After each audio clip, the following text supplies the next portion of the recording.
Hello and welcome to day 13 of the Wise Life.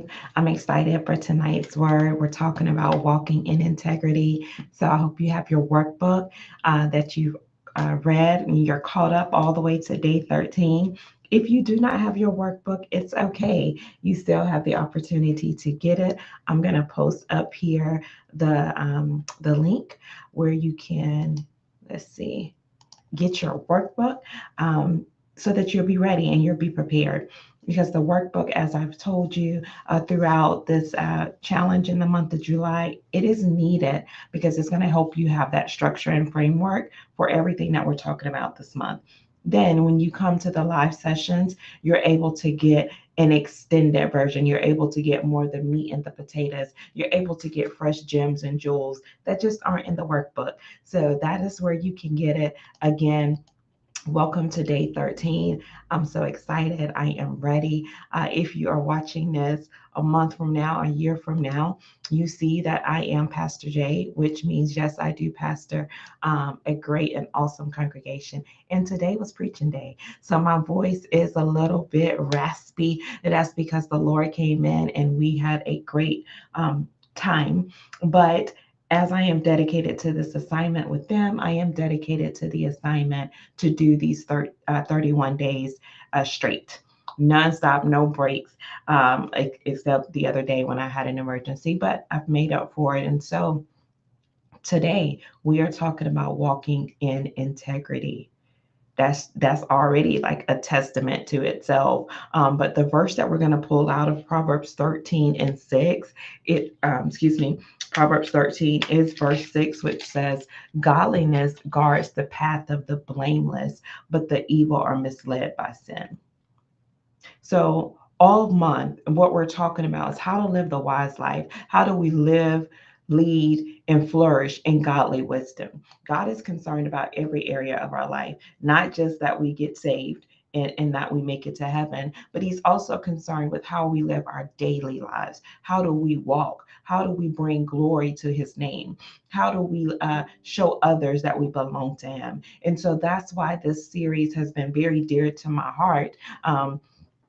Not only because I'm a pastor and I want people to grow and to disciple them, but this is just for anyone who's wanting to know, how do I live a better life?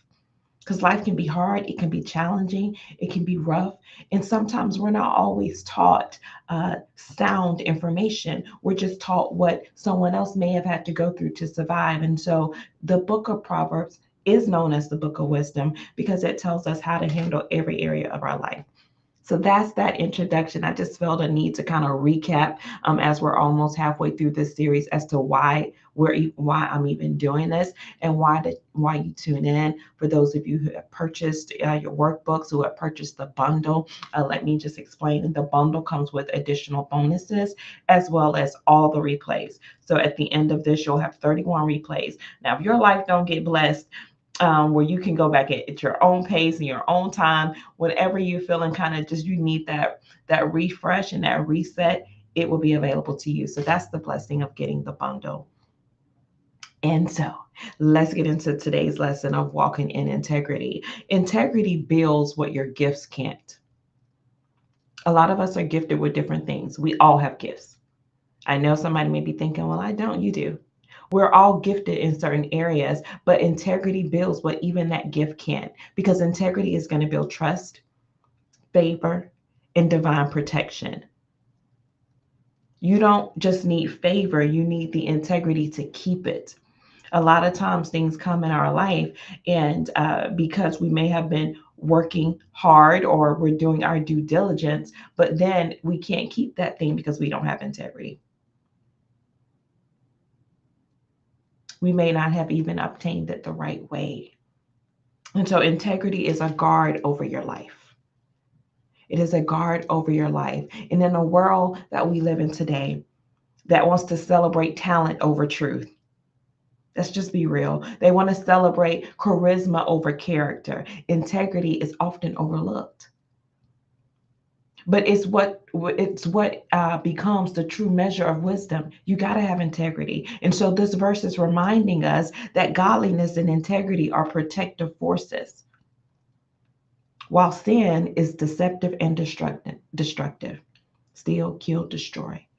Sin is deceptive and destructive, but wisdom calls us to walk not just in gifting, but in godly character.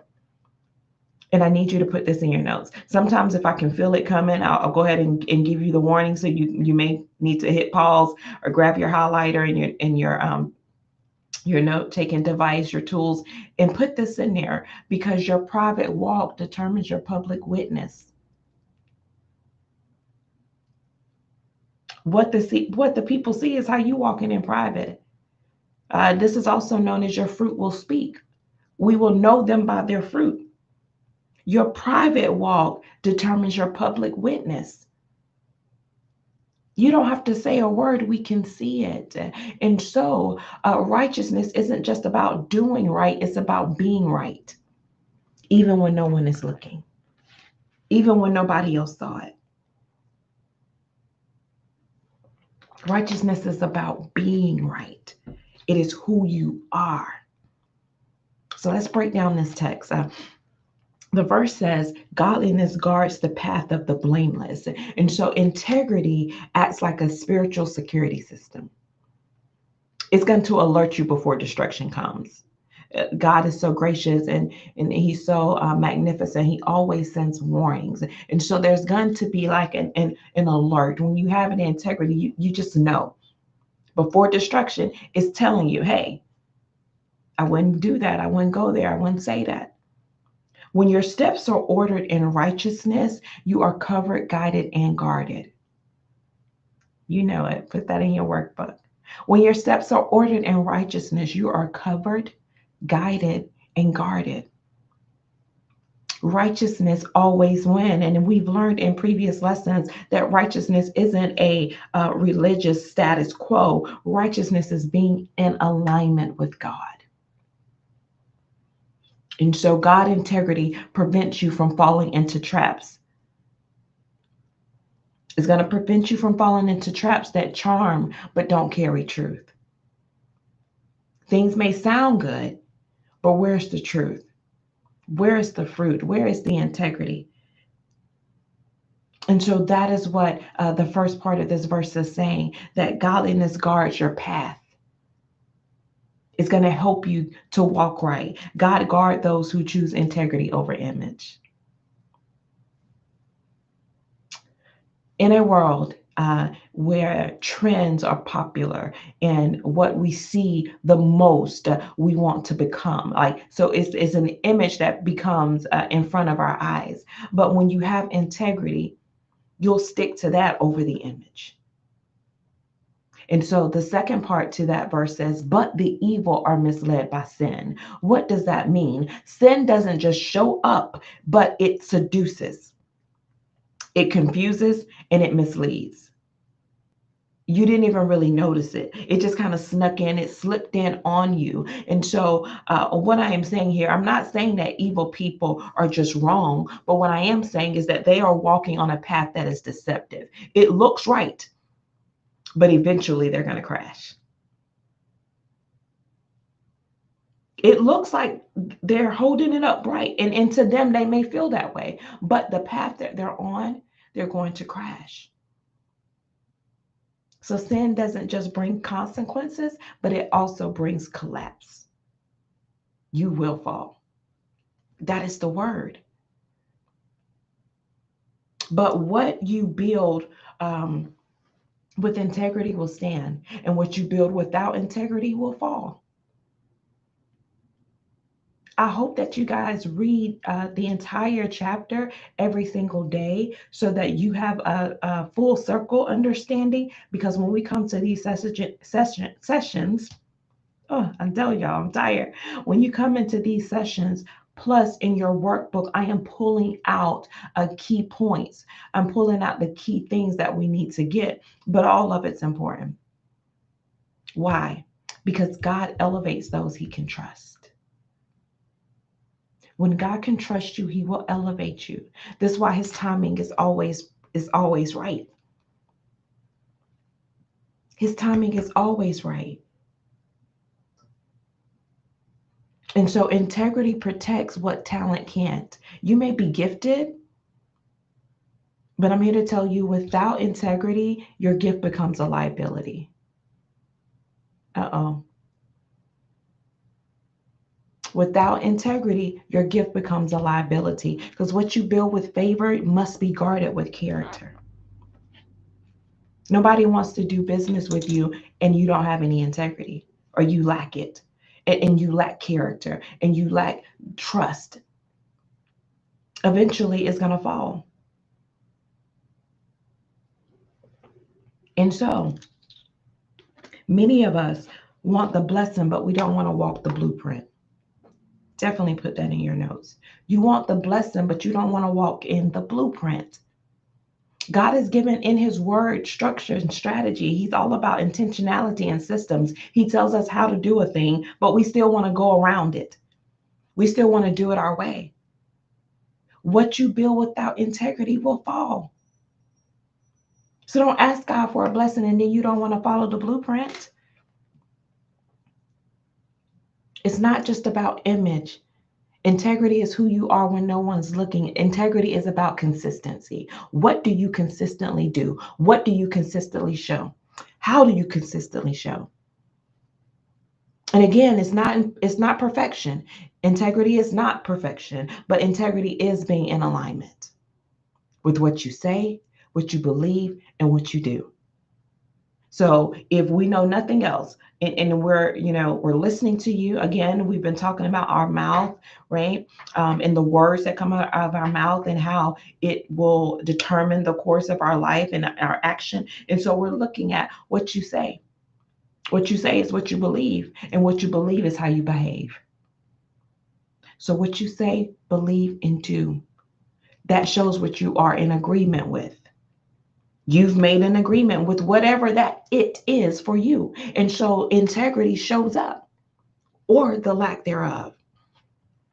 Is this helping? It's the alignment, and it's the honesty and the consistency, because the scripture told us that sin misleads, and it misleads slowly. Sometimes you don't even see it coming. You just wake up and you have fallen. Most people don't fall overnight. It is the little sliding, the little compromises that spoiled the vine, right? That's how it began. But wisdom calls us to walk upright, even if a shortcut looks easier. Even when somebody say, man, you ain't got to do all that. You can just do this, this, this, and this, and boom, you'll get the same results. If you are skipping processes, if you are skipping steps, and it is causing you, I'm not saying there may not be a more efficient way of doing something, but if that way causes you to lack integrity, causes you now to be dishonest, causes you now to do things backhandedly, causes you to be like, it's got to be a secret, can't nobody know, then that's not right. That's not the will of God for you.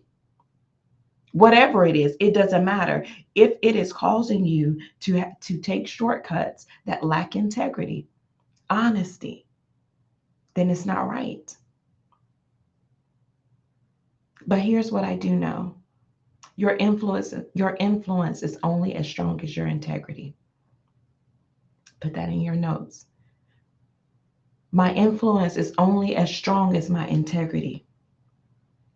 Because gifts are impressive. You know how if you just receive a gift, right? We love those that love gifts and have that as one of their love languages, right? You get a gift, it's impressive, you like it. So gifts can be impressive, but only those with integrity can lead and last and live a life that will leave a legacy.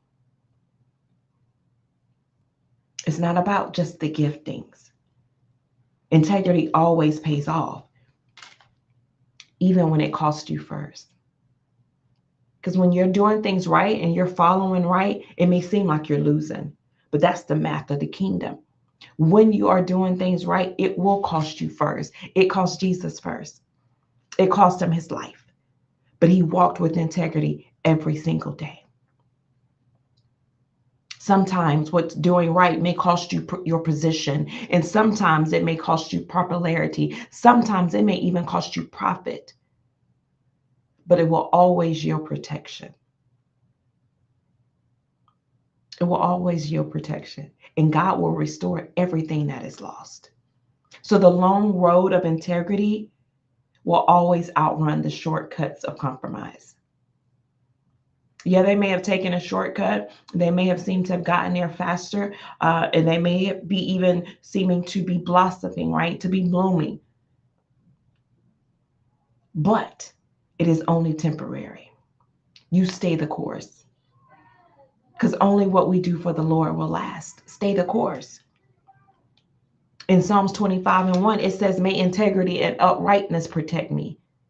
In the world that we're going to need protection.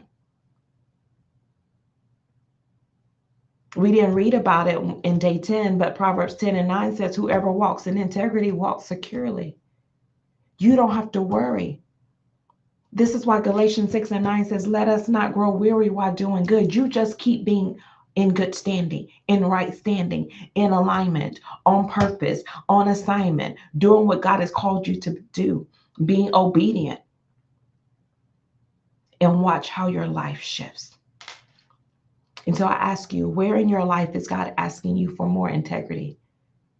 Where is he asking you to align yourself with him? Where? What area? Someone may have shown you something and you thought it was okay. They got, it worked for them, so you thought it would work for you. All of us are called and held to a different standard.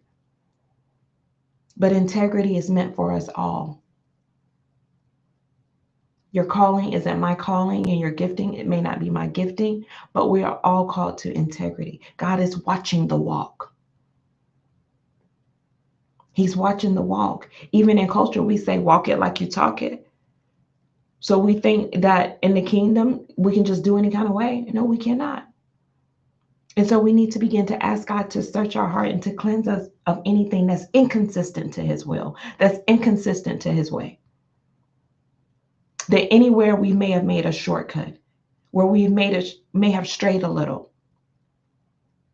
Teach us, God, how to walk in integrity when no one's watching. That part where you're like, how would they know? Who's going to see me? God sees. That's between you and God. He sees it. When it's inconvenient, continue to walk in integrity. When it's uncomfortable and it's costing you your comfort, it's costing you to get outside of what you normally would do, continue to walk in integrity. God will make you trustworthy in his sight. Ask him to guard you daily. Refuse to compromise for comfort. Refuse to cut corners just for the applause. But walk in integrity, not for the approval of man, but for the pleasure of God. This is how we live the wise life. We choose it daily. By the choices that we make, we choose to walk in integrity. You got to be rooted in truth, led by the Spirit, and therefore you will be protected by righteousness. I hope this word is blessing you, and that you understand that God cares about every area of your life.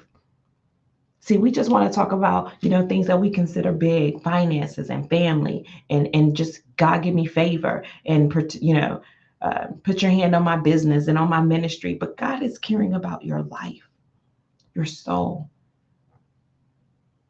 because we all have an influence that will impact each other. Whether we realize it or not, whether we know one another or not, God is in the people business. He's concerned about how we are living our lives right now. Not just for the by and by, not just for heaven. This is how we live our life daily. This is how we get through. This is what we lean on when things get hard. When we find ourselves lost and nowhere to go, when we don't understand what's happening, then we got to begin to call out to him. God, search me. Show me me. Show me where I lacked integrity. I wasn't, truthful in that. You got to first acknowledge where you are. In this Proverbs challenge, in this wise life, it pulls on that. We're able to see where we are. We're able to see where we're falling. We're able to see where we're on the right track. We're able to see that if I get back up and I do it His way, what the outcome will be. So the wise life isn't to beat us up and make us feel like we'll never attain it. It's just to show us how to do it better. Show us how to do it His way. And so, day 14 is tomorrow. We're going to talk about discipline and how discipline is a safeguard. Each lesson continues to build upon itself. It is an amazing series. I'm telling you, if you have not gotten your workbook, you're going to want to get it because you may not be able to commit to every day.